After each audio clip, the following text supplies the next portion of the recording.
Penn State is a team that surprised everybody last year by going 11-1. And it's after everyone was saying Joe Paterno is done. He can't do it. 3 wins, then 4 wins. And then he came back with that strong year last year. 11 wins, their first 11-win season for Penn State since 1996. They started off by winning 6 straight games, then had that game against Michigan. At Michigan, they lost by 2 points. They ended the season by winning 5 straight games, including the triple overtime win over Florida State in the Orange Bowl. But there's a lot of questions surrounding this team. Anthony Morelli is going to replace Michael Robinson. How good can he be? Let's find out as Joe Paterno takes the microphone now in Chicago. State in the Orange Bowl. Paterno welcomes back 11 starters from last season, including preseason Defensive Player of the Year, Paul Posluszny. Well said. I'm glad you can read.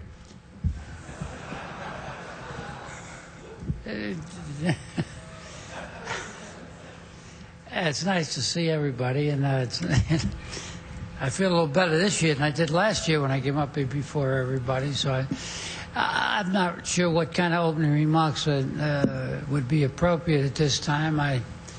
Obviously, as many times as I've been involved with opening seasons, and August, which is to me is probably as a demanding time as there is in coaching, because of all the little odds and ends, you're always afraid you haven't had a chance to tie together, and you're anxious to be with your staff and so forth. But I think that coming off of what was a good year for us, and I think with a lot of the kids back that were good football players. We lost 2 or 3 great ones.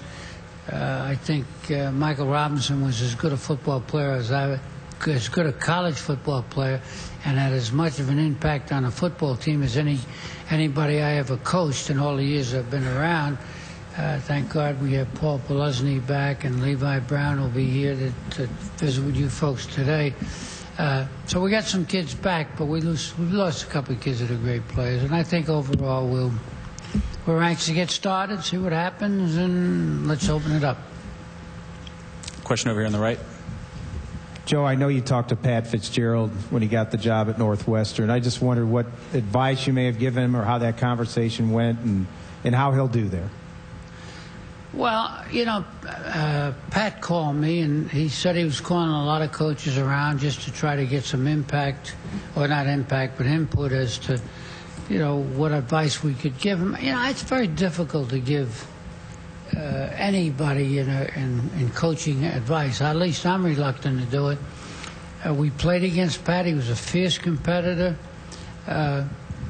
He's bright. He's got all the ingredients, and I'm sure when Lord have mercy on him, when he lost his mentor, who had assured him, hang around a while and go from there, that he knows he's got that's a tough job. Tough job. He's and he wants to hold up the tradition and the confidence that Randy had in him, and all I told him was, hey, the only thing I told him that I think maybe I said, when on your mirror, put on "I'm the boss."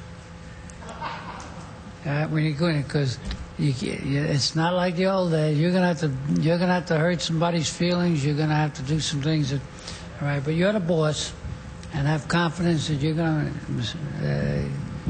do all right. You're gonna make mistakes. We all make mistakes. I've been doing this thing for 56 years, and I'm gonna make mistakes, and you're gonna make them. So just hang in there and have a little fun doing it. And you're representing a great institution, and you've got a lot of people who obviously believe in you, and just go forward and have some fun. Down here in front. Coach, there are a couple of young coaches in the league this year. Can you have success as a young coach early on? Did I have success? Can young coaches in this league have success? That doesn't mean they're going to have it the first year. When I first took over, I was 16 years assistant coach at Penn State, and then I got to be the head coach, and everybody said after my first year, he was a heck of an assistant coach, we got to get rid of him.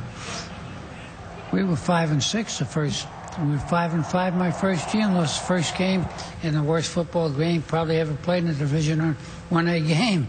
Opened up. We got licked, and we were 5 and 6, and the Hounds were after me.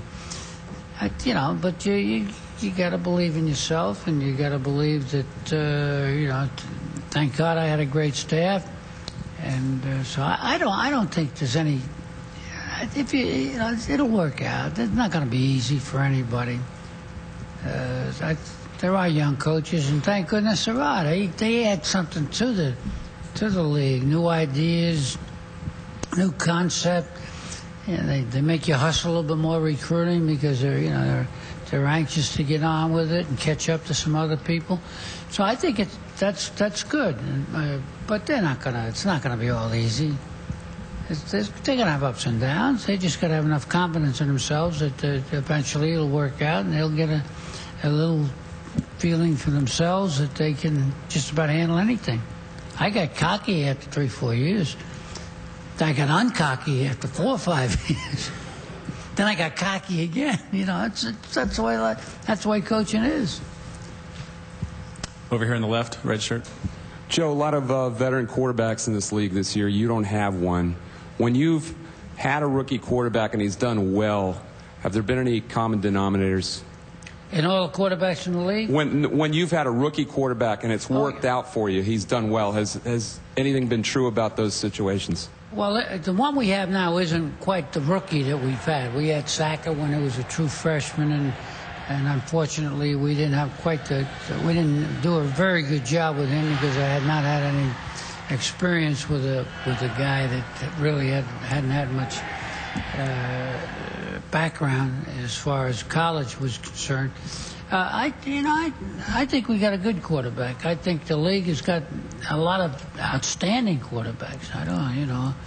I've been looking at a lot of tapes of people tapes of people going to play, and gee, you look at one, you look at another one, this one's great, that one's great. They all do so many things so well and so well coached.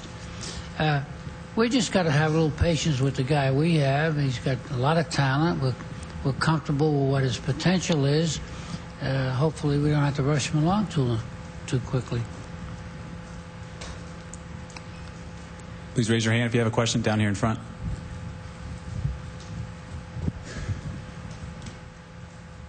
Coach Paterno, are you cocky again now based on what happened last year? And number two, how much did you just personally need a year like that to maybe... How much do I personally need a year? No, how much did you personally need a year like that to get the Hounds off your back a little? Well, I think my family needed it. My wife needed it more than I needed it. Did you hear what they wrote about you? Did you what they said about you? I said, honey, I don't even look at that. I don't. You guys are great, and we need you. Sell tickets and to get people stirred up. But as far as I'm concerned, you don't know what you're talking about half the time, so I don't pay much attention to you. I don't mean that in a way of you against me kind of thing. You got a job to do. I got a job to do, but I can't let your thing. So I don't know whether I needed that. I had made up my mind that, we were a couple players away from being a pretty good football team the last couple of years. We just couldn't make some plays where we had to make them in order to win a couple of close games. And, I was kind of confident, comfortable is a better word. I certainly wasn't cocky going into this past year because I felt we had added a couple of young players that could give us a dimension we hadn't had. But it all worked out, and now it's another. The day will come again when it'll be.